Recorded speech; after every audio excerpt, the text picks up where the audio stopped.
welcome to the first Shoosmiths Planning and Environment Team video podcast. On the podcast today is myself, Catherine Jump, and my colleagues David Messias and Tim Willis, and we're all partners in the planning team. Good morning, Hi, gentlemen. Catherine. Hello, everybody.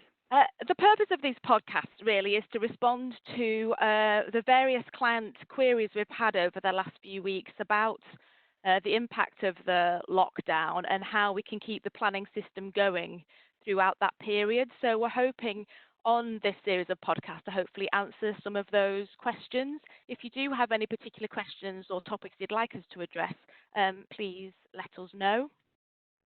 So the topic of this first podcast is planning committee and how we can keep decisions going throughout the period of the virus, and what's the best practical ways we can find to sort of get through and keep things moving. So we're going to have a look at how local authorities are making their decisions and what people can and can't do.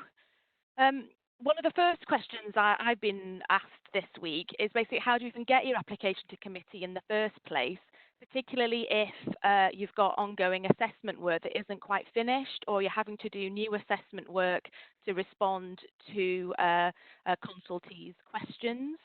Been liaising with various consultancy firms to try and answer that question, and I think in relation to things like traffic assessment, air quality and noise, where obviously the current normal baseline just doesn't exist.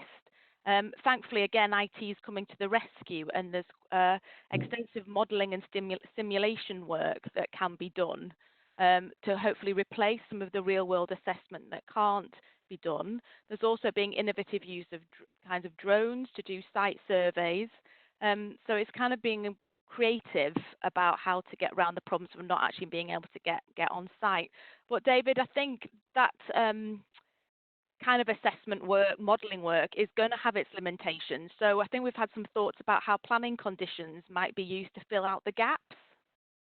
Yes, you're right. So where you aren't able to get an accurate baseline given the current climate, you may well be able to, where there is sufficient data available to build from previous assessments, say on similar types of development, or where you're dealing with a large strategic site which is coming forward in phases.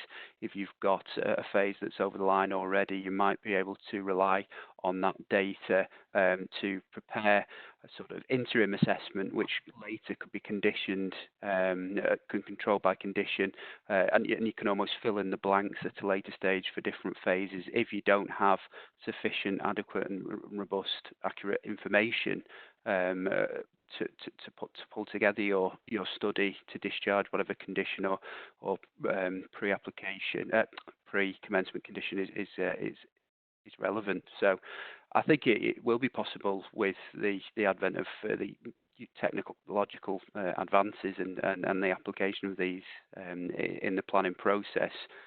Certainly not impossible, and Steve Quartermain's letter said got to keep things moving. So local planning authorities need to be pragmatic in how they work with applicants to get conditions discharged and not hold up development.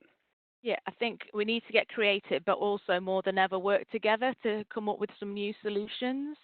Yep. So Tim, once we've got to the point where we have a solution, I guess it's how is the decision actually going to be made? Until last week,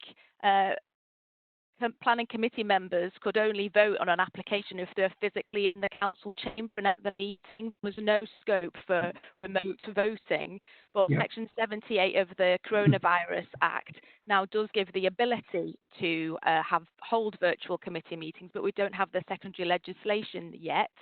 We're hoping that might be reasonably imminent. But in the meantime, what can local planning authorities do to get decisions made? And in fact, what are we seeing people doing? Well, the most obvious one is obviously delegated powers, where councils can use their scheme of delegation effectively and lawfully. Then you would delegate that power to make those decisions to officers. The difficulty with some of that is actually having the right scheme of delegation in place at the moment. And if you want to change that scheme of delegation, how do you do that? Normally, it's because you have to hold another meeting of the planning committee or whichever council gave